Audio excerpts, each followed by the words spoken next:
darkest night, I saw your eyes. A sense of threat that I can't forget. I wanna know who you are.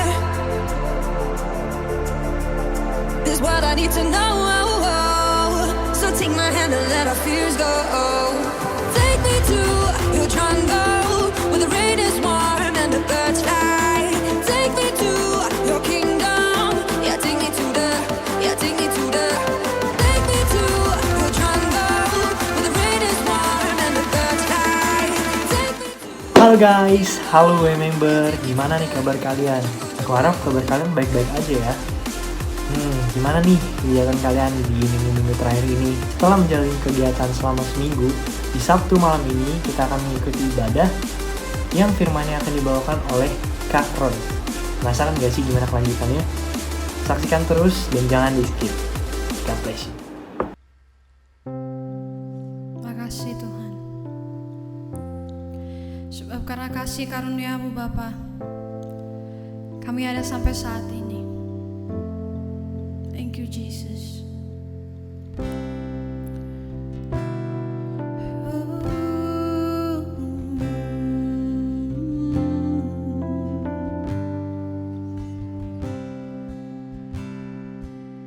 I'll rest my soul on Jesus when the mountains shake.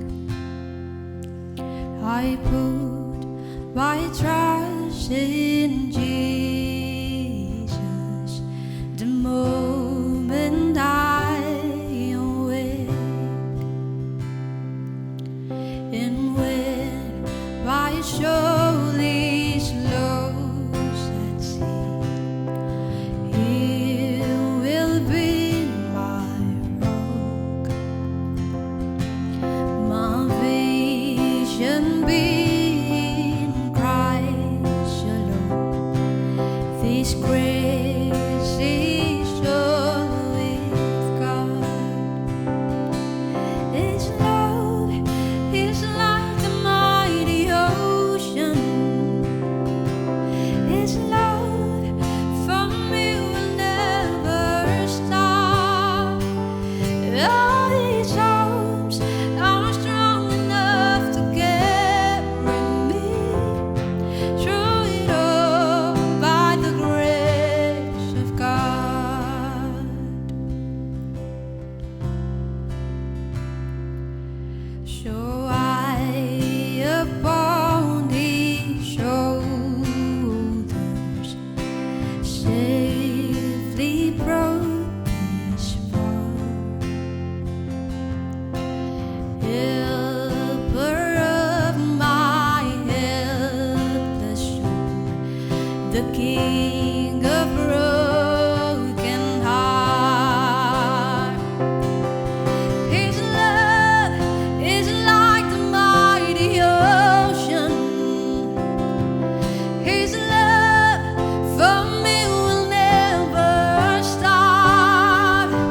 Oh, His arms are strong enough to carry me through it all by the grace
the grace of God.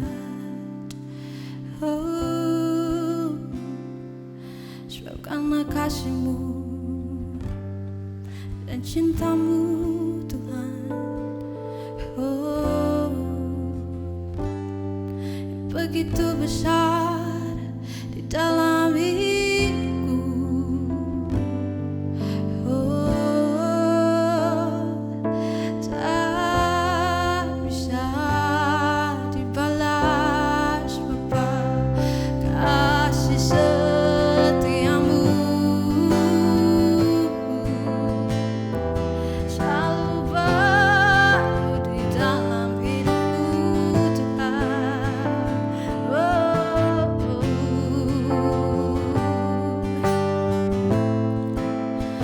sungguh baik, teramat baik. God, you're so good.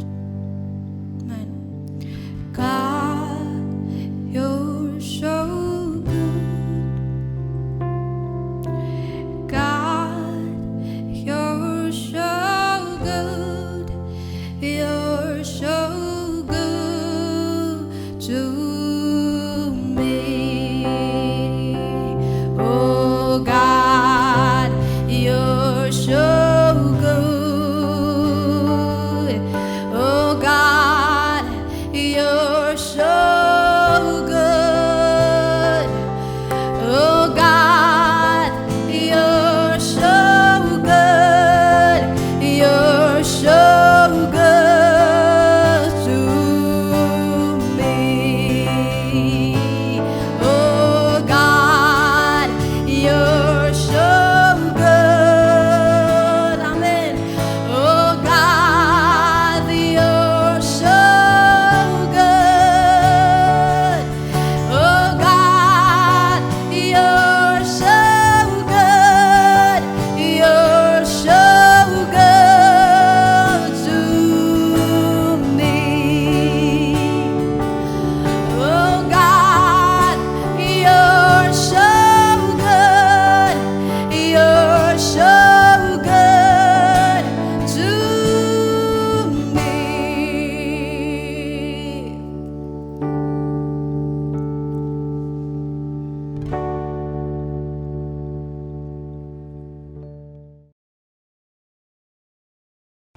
Halo, shalom teman-teman, apa kabar? Aku berdoa dan percaya teman-teman kabarnya baik-baik saja dan luar biasa. Dan kita bersyukur pada saat ini kita bisa mengikuti ibadah online ini. Sudah cukup lama kita hanya bisa mengikuti ibadah melalui online, tapi saya percaya bahwa teman-teman tetap ada dalam penyertaan Tuhan sehingga ada pada saat ini. Teman-teman, pada saat ini aku mau share sesuatu dan aku berdoa bahwa firman ini akan memberikan kekuatan dan pengharapan buat teman-teman di tengah keadaan-keadaan yang mungkin hari-hari ini masih belum juga, seolah-olah belum juga membaik, tapi percayalah bahwa apapun yang Tuhan izinkan terjadi itu pasti yang terbaik. Amin.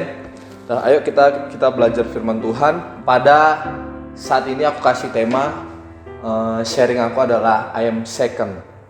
Aku yang kedua, atau aku yang kesekian, atau aku bekas gitu. Nanti aku akan bagikan apa sih maksudnya I am second yang aku maksudkan itu. Nah, jadi seringkali kita ini dalam kehidupan itu selalu mau jadi orang yang pertama. Dan di dalam kehidupan ini juga kita tidak mau menjadi bekas, dianggap bekas. Tapi di dalam kenyataannya seringkali mungkin justru itu yang kita rasakan. Walaupun mungkin keadaan pastinya tidak demikian, tapi hal-hal itu sering kita rasakan. Misalnya kita di dalam kehidupan ini ketika kita melihat ada orang-orang yang lebih baik daripada kita merasa bahwa diri kita itu tidak lebih baik daripada orang lain, dan mungkin kita akan diperlakukan menjadi orang yang kedua, ketiga, keempat, kelima, dan lain sebagainya. Semua orang tidak suka sebenarnya untuk diperlakukan menjadi orang yang kedua atau orang yang kesekian. Semua orang selalu mau jadi orang yang utama, yang pertama, yang difavoritin atau disukain atau dianggap penting gitu. Tapi dalam perjalanannya hal itu mungkin tidak selalu demikian. Ada seringkali perasaan-perasaan di dalam diri kita yang kita berpikir bahwa kok aku dijadikan orang yang kedua ya? Kok aku seolah-olah tidak dianggap penting? Seolah-olah apa yang aku lakukan itu tidak dihargai sebagaimana orang lain melakukan. Mungkin hal-hal itu sering kita rasakan. Mungkin juga ketika kita menjalani hubungan dengan orang lain, kita mungkin bahkan diperlakukan menjadi orang yang kedua gitu dari pasangan kita gitu. Itu mungkin saja itu terjadi. Nah, kehidupan ini pada umumnya kita suka hal yang utama. Ketika kita menonton misalnya film atau televisi, kita selalu cenderung lebih mengingat orang-orang yang berperan sebagai peran utama. Kalau misalnya peran figuran kita nggak terlalu pedulikan. Kita selalu menganggap keren atau menganggap orang itu hebat ketika dia menjadi pemeran utama. Tapi ketika dia pemeran yang kesekian atau dia hanya figuran, kita nggak menganggap dia keren, kita nggak menganggap dia hebat. Dan itulah bagaimana dunia melihat kehidupan gitu. Kita terbiasa melihat yang utama. Kita juga terbiasa untuk mengutamakan diri kita sendiri dibandingkan dengan orang lain. Kita terbiasa mengutamakan ego kita. Selalu hal-hal yang utama itu lebih menarik, lebih hal yang kita kejar dibandingkan dengan kalau kita diperlakukan menjadi orang yang kedua atau yang kesekian. Tapi kita mau belajar pada saat ini. Ketika mungkin dalam perjalanan kehidupan kita seringkali kita merasa kita orang yang kesekian, orang yang kedua mungkin, bukan orang yang pertama. Tapi bukan berarti bahwa kehidupan kita itu seperti yang kita rasakan. Jadi memang mungkin di dalam cerita kehidupan orang lain kita adalah orang yang kedua, tapi tidak berarti hal itu di hadapan Tuhan. Tuhan selalu menuliskan sebuah cerita yang dimana kita adalah pemeran utamanya. Sekalipun mungkin kita melihat, orang lebih hebat dibandingkan kita. Aku nggak mungkin jadi yang pertama, karena dia lebih bagus dibandingkan aku. Nah, perasaan-perasaan itu mungkin kita sering muncul, baik itu dalam pekerjaan, atau dalam pendidikan, atau di dalam, bahkan pelayanan pun bisa terjadi demikian gitu. Ketika kita merasa kita tidak lebih baik dari orang lain, kita merasa bahwa diri kita itu lebih kecil, bukan yang utama, peranku bisa digantikan, dan lain sebagainya. Tapi kita mau belajar pada saat ini, firman Tuhan. Ternyata ada beberapa orang, bahkan nggak cuma satu, yang dipakai Tuhan dengan luar biasa, yang sebenarnya dalam cerita kehidupannya, kalau kita baca atau kita pelajari, awalnya mereka adalah orang-orang yang kedua. Mereka orang-orang yang tidak diperhitungkan. Mereka bukan orang yang utama. Mereka adalah orang-orang yang bukan spesial dianggap oleh orang lain. Ayo kita belajar, kita mau buka firman Tuhan di 1 Samuel 16 ayat 1 sampai 13. Ini kisah tentang Daud, kisah yang ya kita pasti sering sekali dengar. Kita tahu bagaimana Daud, dia adalah raja yang hebat dan luar biasa. Tapi ini kisah sebelum dia menjadi raja yang hebat itu. Kita buka di 1 Samuel 16 ayat 1 sampai 13. Aku bacain, memang agak panjang teman-teman, tapi aku percaya bahwa firman Tuhan itu Allah sendiri, dan firman Tuhan ini akan berbicara secara spesifik kepada kebutuhan teman-teman ketika firman ini diucapkan atau kita renungkan. Kita baca di 1 Samuel 16 ayat 1 sampai 13. Perikopnya berkata, Daud diurapi menjadi raja. Berfirmanlah Tuhan kepada Samuel, berapa lama lagi engkau berduka cita karena Saul? Bukankah ia telah kutolak sebagai raja atas Israel? Isilah tabung tandukmu dengan minyak dan pergilah. Aku mengutus engkau kepada Isai orang Bethlehem itu, sebab di antara anak-anaknya telah kupilih seorang raja bagiku. Ayat kedua, tetapi Samuel berkata, bagaimana mungkin aku pergi? Jika Saul mendengarnya, ia akan membunuh aku. Firman Tuhan, bawalah seekor lembu muda dan katakan, aku datang untuk mempersembahkan korban kepada Tuhan. Kemudian undanglah Isai ke upacara pengorbanan itu, lalu aku akan memberitahu kepadamu apa yang harus kau perbuat. Urapilah bagiku orang yang akan kusebut kepadamu. Jadi orang yang akan kusebut itu, Tuhan bilang orang akan kusebut itu belum disebut orangnya gitu. Nanti ketika sudah pertemuan itu terjadi baru dia akan disebut oleh Tuhan. Nah, kemudian di ayat 4, Samuel berbuat seperti yang difirmankan Tuhan, dan tibalah ia di kota Bethlehem. Para tua-tua di kota itu datang dan mendapatkannya dengan gemetar dan berkata, adakah kedatanganmu ini membawa selamat? Ayat 5 jawabnya, ya benar, aku datang untuk mempersembahkan korban kepada Tuhan. Kuduskanlah dirimu dan datanglah dengan daku ke upacara pengorbanan ini. Kemudian ia menguduskan Isai dan anak-anaknya yang laki-laki dan mengundang mereka ke upacara pengorbanan itu.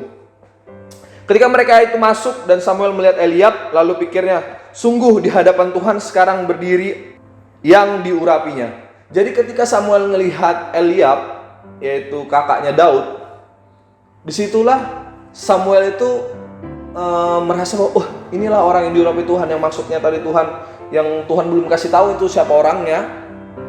Nah, Samuel itu mengira bahwa Eliab lah orangnya. Karena apa? Karena Eliab itu perawakannya baik, di ayat 7 dikatakan. Tetapi berfirmanlah Tuhan kepada Samuel, janganlah pandang parasnya atau perawakannya yang tinggi, sebab aku telah menolaknya. Bukan yang dilihat manusia yang dilihat Allah. Manusia melihat apa yang di depan mata, tetapi Tuhan melihat hati.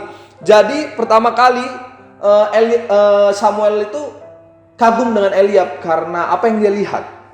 Nah, sama seperti dalam kehidupan ini seringkali seperti itu. Orang-orang menilai kita bukan sebagai orang yang utama karena kita tidak terlihat sebagaimana kualitas orang lain atau sebagaimana performa orang lain. Mereka menilai bahwa ukuran tertentulah yang dikatakan bahwa dia yang pertama atau yang utama atau yang hebat atau yang keren dan lain sebagainya. Tapi firman Tuhan katakan tidak, bukan dia, bukan Eliab, bukan kakaknya Daud.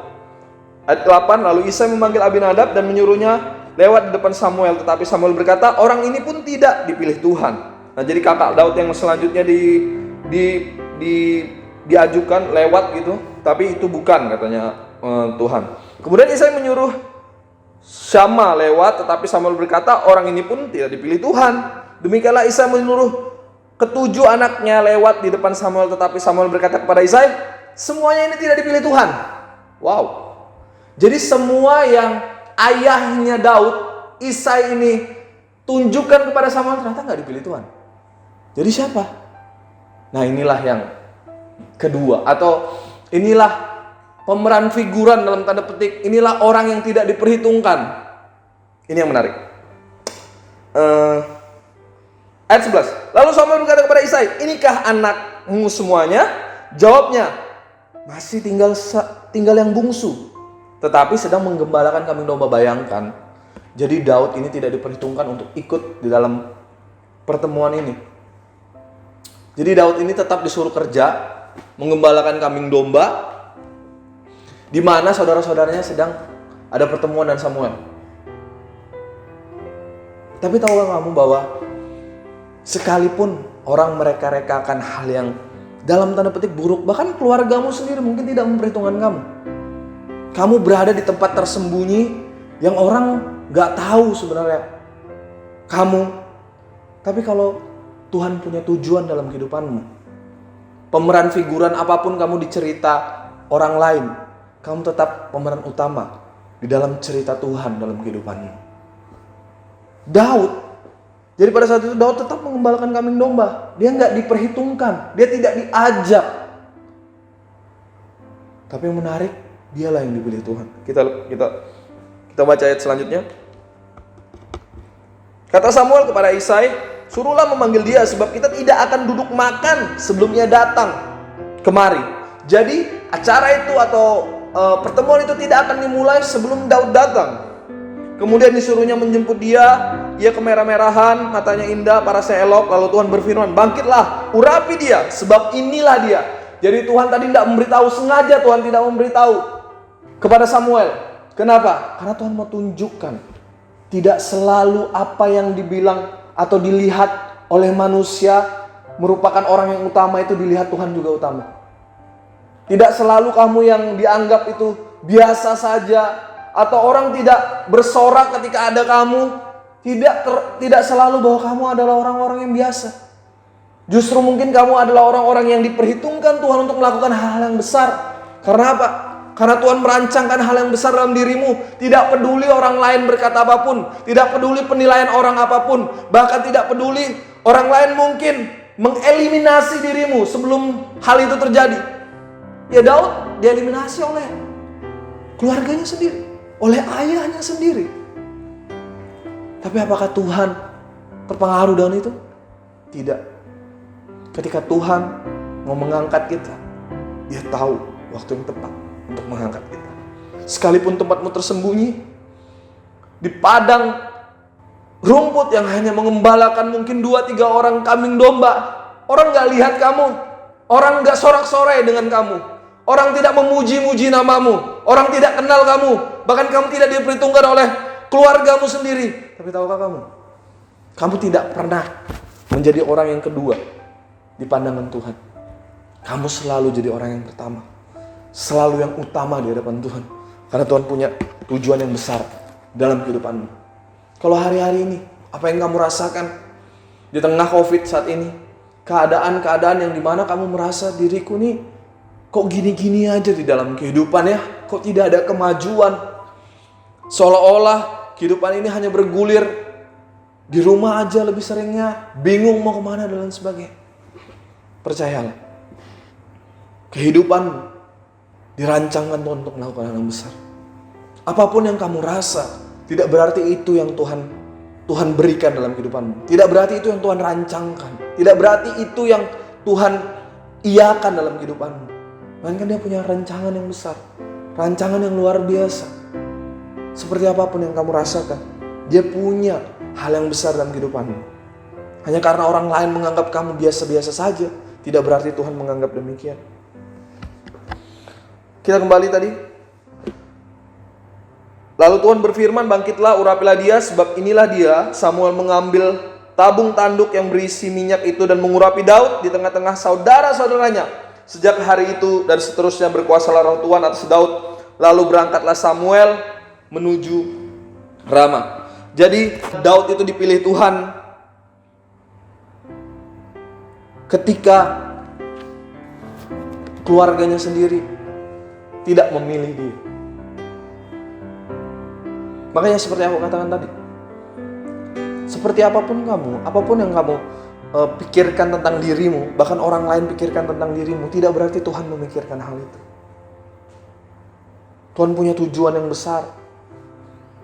Kita tahu Daud dieliminasi dari awal, tapi kita mendengar bagaimana kisah Daud sebagai seorang raja yang luar biasa, raja yang begitu besar di bangsa Israel, raja yang sepanjang sejarah begitu luar biasa. Kita tahu kisah Daud, tidak perlu aku ceritakan panjang lebar kisah Daud. Tapi ini, awalnya Daud hanya orang biasa. Dia tidak diperhitungkan bahkan sama keluarganya sendiri. Tapi Tuhan punya tujuan dalam kehidupannya. Tujuan yang besar. Tujuan yang melampaui akal pikiran manusia. Sekalipun dia tidak diperhitungkan oleh manusia, Tuhan memperhitungkan dia. Apakah Daud membenci saudara-saudaranya dan ayahnya ketika hal ini diketahui? Dia tidak diundang? Tidak. Dia tetap meresponi dengan baik. Teman-teman bisa belajar bagaimana kehidupan Daud di ayat-ayat selanjutnya, di pasal-pasal selanjutnya. Tapi aku bagikan ini saja, bagian ini di mana Daud yang luar biasa itu tidak seluar biasa itu di awal. Jadi kalau kamu hari-hari ini, teman-teman, bahkan aku sendiri, kalau kita merasa, kok diriku hanya bisa biasa-biasa saja, ini baru awal. Amin. Ini baru awal. Ayo berjalan bersama Tuhan. Lihat di ending, Tuhan punya hal yang besar dalam kehidupan kita. Ketika kamu dianggap bahwa kamu yang kesekian, kamu tidak lebih hebat daripada orang lain, yang mungkin dia merupakan tokoh utamanya saat ini dalam cerita, banyak cerita, kehidupanmu hanya sebagai figuran, itu bukan akhir. Kamu sedang mempersiapkan untuk hal-hal yang lebih besar dibandingkan dengan yang kamu pikirkan atau apa yang orang juga pikirkan tentang dirimu. Amin. Jadi kamu bukan yang kedua dalam cerita Tuhan dalam kehidupanmu. Kamu orang yang pertama, kamu orang yang penting. Kamu orang yang dipakai Tuhan dengan luar biasa. Bukan hanya Daud. Kalau kita juga belajar tentang kisah yang lain, mungkin Yosua. Yosua bukan orang yang pertama dipilih Tuhan untuk membawa bangsa Israel keluar dari tanah Mesir. Musa lah pemimpin yang luar biasa. Gak mudah untuk menggantikan seorang Musa bagi Yosua. Dan mungkin juga Yosua tidak menyangka dia akan menjadi orang yang menggantikan Musa. Jadi kita tahu bahwa Musa itu pemimpin yang luar biasa kan teman-teman. Apa sih yang Musa gak lakukan? Hukum Taurat datangnya melalui Musa. Musa bertemu Tuhan muka dan muka. Musa membelah lautan. Musa mendatangkan tulah.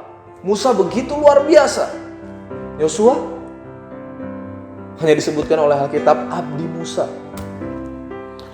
Jadi di dalam cerita kehidupan Musa, Yosua itu bukan orang yang penting. Dia hanya orang biasa, dia abdi Musa. Mungkin bisa dibilang ya dalam tanda petik pembantunya Musa, yang nolongin Musa. Tapi tahukah teman-teman bahwa kehidupan Yosua tidak hanya berakhir di situ.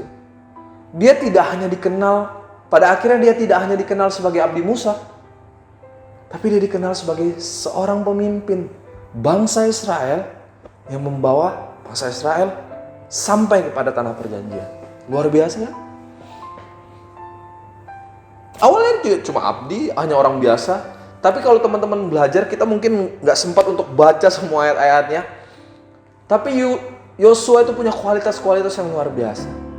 Dia punya kualitas kehidupan yang luar biasa. Hidupnya setia, dia beriman kepada Tuhan. Dia benar-benar menjadi orang yang berbeda dari angkatan semua bangsa Israel pada saat itu. Dikala bangsa Israel bersungut-sungut, dikala bangsa Israel pada umumnya itu gak percaya dengan Tuhan, Yosua berbeda. Dia melakukan hal yang berbeda. Sehingga sekalipun dia awalnya tidak diketahui, hanya orang biasa saja, seorang abdi Musa. Tapi kita temukan bahwa dia orang yang luar biasa dipakai Tuhan. Musa yang begitu hebat melakukan banyak mukjizat ternyata justru tidak sampai pada tanah perjanjian. Justru Yosua lah orang yang dipakai Tuhan untuk sampai kepada tanah perjanjian. Bangsa Israel untuk sampai tanah perjanjian. Ini menunjukkan apa? Tidak selalu harus jadi yang utama di awal bahwa kamu akan melakukan perkara yang besar. Tidak. Jadi seperti apapun kamu, Tuhan bisa pakai kamu besar di dalam tujuannya. Amin. Dan aku berdoa buat teman-teman yang sering kali merasa insecure dengan keberadaan teman-teman. Merasa diri teman-teman itu bisa tergantikan oleh orang lain. Aku berdoa pada saat ini, teman-teman dibebaskan. Teman-teman punya pengharapan baru. Teman-teman berani bermimpi besar. Berani melihat seperti Tuhan melihat kehidupan teman-teman. Bahwa dia berkata, kamu itu kepunyaannya, kamu itu biji matanya, kamu itu diciptakan serupa dengan segambar dengannya, bahkan dia tinggal di dalam diri kita. Tidakkah hal itu sangat besar? Dia mempercayakan dirinya sendiri untuk tinggal kehidupan kita. Terus kenapa kita meragukan dirinya? Kenapa kita meragukan Tuhan yang besar itu bekerja dalam diri kita? Ya memang benar, mungkin hari ini kamu orang biasa. Mungkin hari ini kamu tidak sekeren teman-temanmu. Kamu dilihat, bahkan mungkin kamu dibully karena kekurangan-kekurangan yang kamu miliki. Tapi percaya, Tuhan yang besar itu tinggal dalam dirimu. Dia mau melakukan hal-hal yang besar dalam dirimu, melalui dirimu. Dia bekerja dengan ajaib, sebagaimana dia bekerja dalam kehidupan Daud, sebagaimana dia bekerja dalam kehidupan Yosua, demikian juga dia mau bekerja dalam kehidupan kita. Amin. Amin. Oke, yang kedua, pengertian I'm second yang aku maksudkan selain daripada tadi orang yang kedua adalah aku itu bekas dalam tanda petik. Bekas dalam tanda petik. Maksudnya kehidupan kita ini mungkin Sebelumnya kita telah melakukan begitu banyak hal yang nggak benar. Kehidupan kita dalam perjalanan kita sebelum mengikuti Yesus, bahkan setelah mengikuti Yesus, terkadang kita melakukan hal-hal yang juga masih nggak benar gitu. Tapi percayalah, semua bekas-bekas itu, semua hal-hal buruk itu, semua hal-hal yang dulunya mungkin kita lakukan itu gak benar, kita itu kayak buruk sekali, Tuhan sanggup ubahkan untuk menjadi alatnya baru. Dia sanggup daur ulang yang bekas untuk dipakainya dengan luar biasa. Amin. Kalau konsep dunia aja ada konsep daur ulang.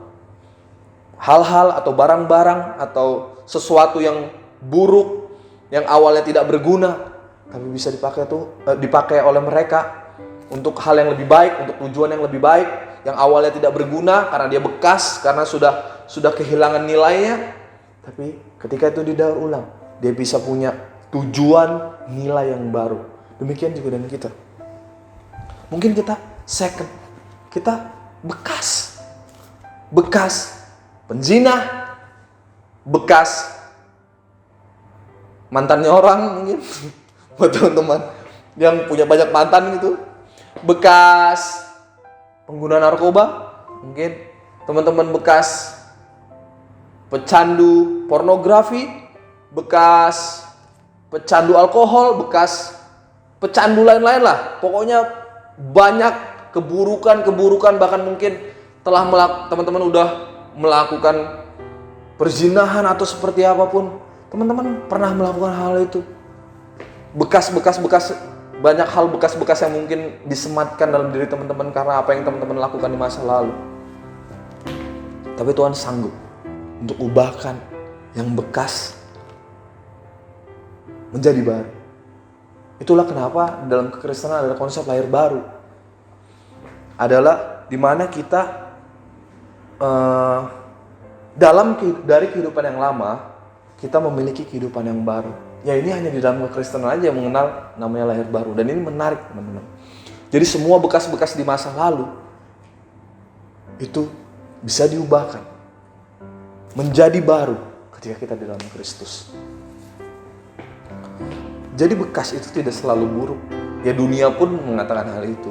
Bekas bisa berulang. Dan firman Tuhan itu banyak juga menyebutkan orang-orang yang dia pezina, dia melakukan hal-hal yang buruk, tapi kisahnya kita pelajari di Alkitab. Mungkin aku gak sempat untuk buka ayat-ayat, aku mau ceritain aja dengan cepat cuplikan-cuplikan kisah-kisah orang-orang yang Tuhan pakai dengan luar biasa, yang kehidupannya bekas apapun itulah. Salah satunya adalah Rasul Paulus. Kita ketahui bahwa Rasul Paulus adalah orang yang awalnya memburu pengikut Kristus. Dia memburu pengikut Kristus untuk apa? Untuk dibunuh. Ya ibaratnya dia adalah bekas pembunuh dalam tanda petik. Dia bekas pembunuh. Dialah yang mengeksekusi orang-orang percaya pada saat itu di zaman mula-mula. Tapi sekalipun Paulus ini bekas membunuh orang-orang yang percaya kepada Yesus, ternyata Tuhan sanggup pakai dia kok. Ya kan? Teman-teman pasti tahu dari Saulus menjadi Paulus, bagaimana Tuhan datang secara supranatural untuk memperkenalkan dirinya, bahwa yang dia aniaya selama ini adalah Yesus, yang dia lawan, dia tentang, bahkan pengikut-pengikutnya dihabisin. Tapi Tuhan sanggup pakai dia. Tuhan sanggup panggil dia. Dan kita tahu bahwa Paulus adalah salah satu rasul yang luar biasa. Rasul yang begitu dahsyat dipakai Tuhan. Kalau tidak salah 2/3 perjanjian baru dia yang tulis. Rasul yang begitu mengagumkan. Tapi awalnya adalah dia bekas orang pembunuh pengikut-pengikut Kristus, pemburu pengikut-pengikut Kristus. Bagaimana mungkin hal ini bisa terjadi? Tapi itu mungkin bagi Tuhan. Semua yang bekas Tuhan bisa daur ulang untuk kemuliaan namanya. Demikian juga dengan kita. Apapun bekas dalam dirimu, disematkan dalam dirimu, Tuhan sanggup pakai kamu untuk memuliakan namanya. Bukan hanya Paulus, ada juga siapa? Daud. Bahkan Daud pun bekas pembunuh dan bekas pezina. Ya kan? Setelah Daud dipakai Tuhan luar biasa dan sebagainya, dia jadi raja. Pada saat itu dia membunuh, melakukan perencanaan pembunuhan terhadap suaminya Batsheba. Dan dia berzina dengan Batsheba. Bayangkan, seorang Daud yang luar biasa pun jatuh dan melakukan hal yang begitu buruk. Tapi ketika dia datang sama Tuhan, apakah Tuhan menolak dia? Dia bekas pembunuh, dia bekas pezina. Apakah Tuhan menolak dia? Tidak. Tuhan tetap mengambil Daud, memakai Daud, mengampuni Daud ketika dia datang sama Tuhan. Mungkin hari-hari ini teman-teman merasa, Kak, aku bekas. Begitu banyak keburukan yang kulakukan. Aku bekas. Aku gak layak. Aku gak bisa. Pikiranku selalu menyalahkan aku. Aku bekas, Kak. Aku begitu banyak bekas dalam diriku. Aku melakukan begitu banyak kesalahan. Sampai hari ini pun aku merasa bekas. Pada saat ini Tuhan mau bilang, sekalipun kamu bekas, aku sanggup daur ulang kehidupanmu.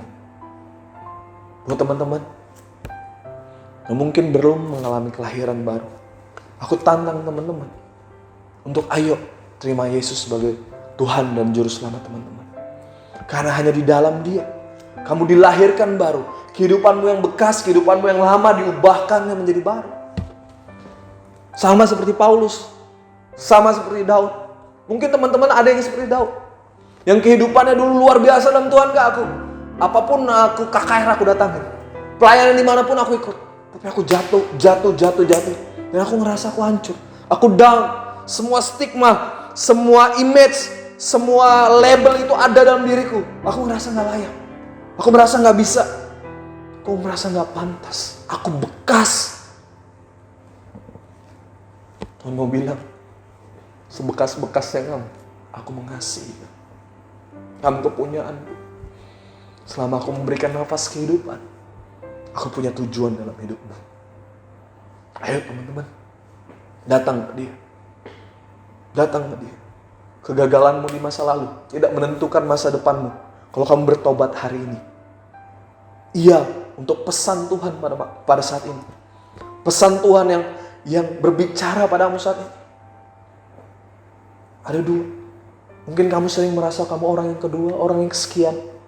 Atau kamu bekas, kamu melakukan hal yang buruk selama ini. Tuhan mau bilang, ayo kembali kepada aku dan jadikan Dia yang pertama, yang utama, pemilik kehidupanmu. Kita baca yang terakhir. Gak apa-apa kamu yang kedua, gak apa-apa kamu bekas. Yang terpenting adalah jadikan Tuhan yang pertama dan yang utama. Kita buka di firman Tuhan, Matius 6 ayat 33. Aku akan tutup dengan ini teman-teman. Matius 6 ayat 33. Teman-teman pasti sering baca ini. Nah, aku bacakan. Matius 6 ayat 33. Tetapi carilah dahulu kerajaan Allah dan kebenarannya, maka semuanya itu akan ditambahkan kepadamu. Kalau bahasa Inggrisnya itu, but seek first His kingdom and His righteousness, and all these things will be given to you as well. Jadi, seek first His kingdom. Carilah dahulu kerajaan Allah. Yang pertama-tama adalah kerajaan Allah. Jadi Tuhan mau, ketika mungkin kamu merasa dirimu yang kedua, atau kamu merasa bekas, kuncinya ini, jadikan Tuhan yang pertama. Maka Dia akan mengubahkan setiap masa lalu, setiap keburukan, setiap rasa rendah diri, setiap rasa ketidakbergunaanmu, setiap rasa yang kamu rasakan di tengah-tengah kamu sendiri, suara-suara yang berbicara di dalam jiwamu, itu akan berubah menjadi pengharapan, kekuatan ketika apa? Ketika kamu datang ke Dia, mengejar Dia, mengutamakan Dia, menjadikan Dia yang pertama.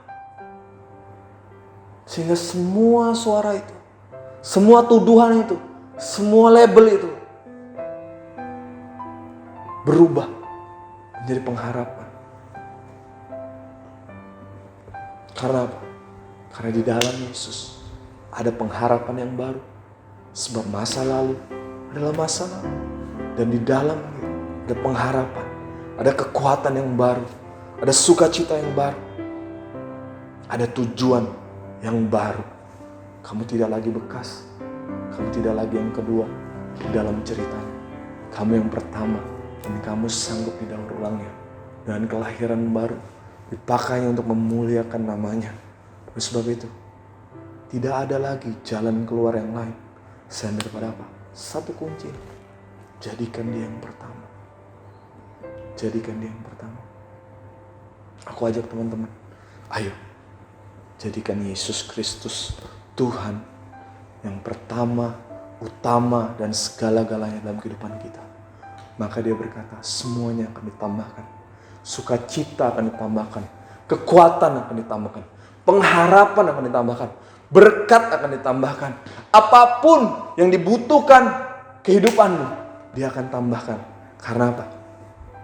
Karena kita mencari kerajaannya dan kebenarannya lebih dari segalanya. Ini janji yang iya dan amin. Dan aku percaya teman-teman alamin. Karena pesan ini akan mengubahkan kehidupan teman-teman ketika teman-teman mau meresponi apa yang Tuhan katakan, yaitu carilah kerajaan Allah dan kebenarannya. Maka semua itu akan ditambahkan. Tuhan memberkati teman-teman. Kita akan mengakhiri ibadah ini. Sebelum kita aku mengakhirinya dengan doa berkat. Kita akan berdoa terlebih dahulu.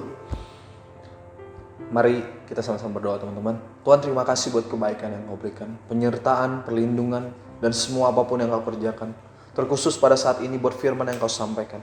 Biar firman ini menerobosi kehidupan kami, mengubahkan kehidupan kami menjadi baru lagi ya Tuhan. Kami percaya bahwa Tuhan punya rencana yang luar biasa dalam kehidupan kami. Dan Tuhan punya hal-hal yang Tuhan persiapkan dengan dahsyat di dalam kehidupan kami. Sebab Engkau berkata bahwa diri-Mu sendiri tinggal di dalam kami Tuhan.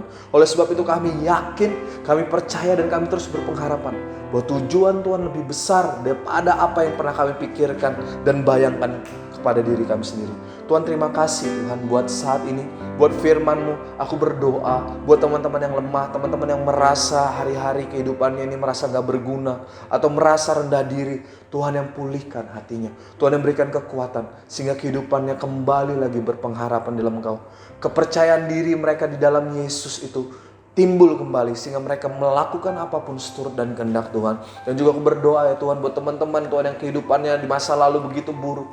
Mereka berkeputusan untuk hidup baru Tuhan, untuk memperoleh kehidupan yang daripada-Mu sendiri ya Bapak. Aku berdoa Engkau yang berkati mereka. Ini kehidupan mereka yang mereka serahkan, dan mereka mau meresponi firman ini sehingga kehidupan mereka menjadikan Yesus yang utama, dan Tuhan melakukan hal yang besar yang bahkan melampaui apa yang mereka pikirkan. Terima kasih Tuhan buat saat ini. Kami berdoa Tuhan buat keadaan kota kami, bangsa kami. Tuhan berkati, Tuhan anugerahi dan kemampuan pemimpin-pemimpin kami, dan kebijaksanaan untuk mereka mengelola kota kami, bangsa kami, dan setiap apapun yang mereka harus kerjakan. Terima kasih, kami berdoa Gereja Rock Tuhan. Tuhan berkati GBI Rock ini untuk terus jadi berkat dimanapun Tuhan panggil kami untuk melakukan panggilan Tuhan. Kami berdoa juga Tuhan buat gembala kami Pak Pohan dan Ibu beserta keluarga. Tuhan berkati juga Tuhan. Dan yang terbaik penyertaan perlindungan Tuhan, kesehatan Tuhan juga Tuhan limpahkan dalam kehidupan mereka Tuhan, sehingga mereka dapat memimpin gereja ini setur dan kehendak-Mu di tengah keadaan yang tidak mudah ini ya Bapak. Terima kasih, kami juga berdoa buat WeRock Tuhan. Teman-teman dimanapun mereka berada Tuhan, apapun masalah, beban pergumulan mereka, Engkau yang jadi jawaban. Mungkin di keluarga mereka, di studi mereka, di pekerjaan mereka, apapun yang mereka sedang alami Tuhan, Engkau Tuhan yang menjadi jawaban buat mereka. Berikan mereka kekuatan Tuhan di masa-masa yang tidak mudah ini. Berikan mereka pengharapan, berikan mereka visi yang baru untuk melihat hal yang besar di depan yang Tuhan sedang persiapkan, yang Tuhan sedang kerjakan melalui keadaan-keadaan ini. Kami bersyukur pada saat ini Tuhan, dan kami mau terima berkat yang daripada Tuhan. Tuhan memberkati Engkau dan melindungi Engkau. Tuhan menyinari Engkau dengan wajahnya dan memberi Engkau kasih karunia. Tuhan menghadapkan wajahnya dan memberkati Engkau sekarang sampai selama-lamanya. Jadilah berkat dimanapun kamu berada, sebab kamulah garam dan terang dunia. Di dalam nama Tuhan Yesus yang sudah diberkati Tuhan, sama-sama katakan amin. Nah, kalian udah dapat sesuatu kan dari apa yang Kak Roy sharingkan hari ini? Jangan lupa share ke teman-teman kalian ya, apa yang kalian dapat di hari ini. Dan bagi kalian yang mau memberikan persembahan, bisa scan QR Code berikut ini.